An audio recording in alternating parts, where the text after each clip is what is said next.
Repeat watch ചെയ്യുന്ന മലയാള സിനിമകളെ പറ്റി ചോദിച്ചാൽ ഒരു ദിലീപ് സിനിമയുടെ പേരെങ്കിലും വരാതിരിക്കില്ല. CID മൂസ, ഈ പറക്കും തളിക, കല്യാണരാമൻ, മീശ മാധവൻ, അങ്ങനെ. എന്നാൽ 2017 ഫെബ്രുവരി 17 മലയാള സിനിമയുടെ ഗതി തന്നെ മാറ്റിയ ദിലീപ് എന്ന നടന്റെ ജനപ്രീതി നിലംപതിക്കാൻ കാരണമായ കേസ് സംഭവിക്കുന്നു.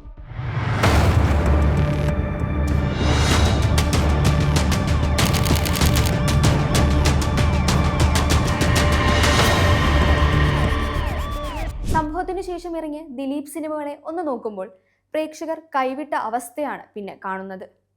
പക്ഷേ ഈ സംഭവം കൊണ്ട് മാത്രമാണോ ദിലീപ് സിനിമകൾക്ക് ഏറ്റ തിരിച്ചടിക്ക് കാരണം? അതോ പഴയ വീഞ്ഞ് പുതിയ കുപ്പിയിലാക്കി വിൽക്കുന്നത് പ്രേക്ഷകർ സ്വീകരിക്കാഞ്ഞിട്ടോ?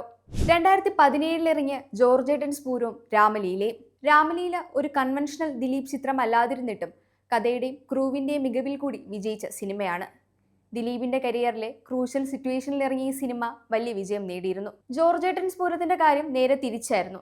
സ്ഥിരം ഫോർമുല, പ്രശ്നങ്ങൾക്ക് മുന്നേ എല്ലാം ഇറങ്ങിയിട്ടും വിജയം കണ്ടില്ല. 2018 കമാര സംഭവം ഒരു സാങ്കേതിക മികവാർന്ന സിനിമ എന്ന് മാത്രം വിശേഷിപ്പിക്കാവുന്ന ഒന്ന്. 2019 കോടതി സമക്ഷം ബാലം വക്കീൽ, my Santa, Jack and Daniel, ശുഭരാത്രി തിരിച്ചടികൾ നേടാൻ തുടങ്ങിയതിനു ശേഷം ഏറ്റവും കൂടുതൽ സിനിമകളിൽ അഭിനയിച്ച വർഷമാണെങ്കിലും ഒന്നും എടുത്തു പറയത്തക്ക വിധമുള്ളതായിരുന്നില്ല. 2021 കേശു, ഈ വീടിന്റെ നാഥൻ. കണ്ടുപഴകിയ കോമഡികളും സാഹചര്യങ്ങളുമായതുകൊണ്ട് മുഴുനീള കോമഡി ചിത്രമെന്ന ടാഗ് ലൈനിലെത്തിയ ഈ സിനിമയ്ക്ക് പ്രേക്ഷകരെ ചിരിപ്പിക്കാനായില്ല. 2023 വോയിസ് ഓഫ് സത്യനാഥനും ബാന്ദ്രയും 2000 ഇറങ്ങിയെങ്കിൽ ഹിറ്റായനെ എന്ന് പ്രേക്ഷകർക്ക് തോന്നിയ പടമാണ് വോയിസ് ഓഫ് സത്യനാഥൻ. ബാന്ദ്ര ആണെങ്കിലോ ഭീമമായ തുക മുടക്കി അന്യഭാഷാ താരങ്ങളെ വരെ കൊണ്ടഭിനയിപ്പിച്ച ചിത്രം. പക്ഷെ ഇതുവരെ OTTയിൽ പോലും വന്നിട്ടില്ല. 2024 തങ്കമണി, പവി കെയർടേക്കർ. തങ്കമണിയിലെ ആശയത്തെ എങ്ങനെ കാണുന്നവർക്ക് കാട്ടിക്കൊടുക്കണമെന്ന ആശയക്കുഴപ്പമുള്ള ഒരു സിനിമ. പവി കെയർടേക്കർ ഒരു OTT പ്ലാറ്റ്ഫോമിലേക്ക് എത്താൻ തന്നെ 92 ദിവസമെടുത്തു. 2025 ആദ്യം ഇറങ്ങിയ പ്രിൻസ് ആൻഡ് ദി ഫാമിലി ഒരു മിക്സഡ് റെസ്പോൺസ് കിട്ടിയ സിനിമയായിരുന്നു.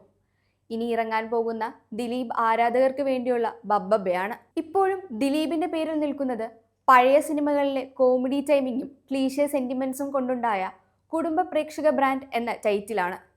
മലയാള സിനിമ മിന്നുന്ന വേഗത്തിൽ പുരോഗമിച്ചുകൊണ്ടിരിക്കുമ്പോൾ ദിലീപിന്റെ ഇങ്ങനെയുള്ള സിനിമകളും കഥാപാത്രങ്ങളും മതിയാകുമോ പ്രേക്ഷകരെ പിടിച്ചിരുത്താൻ?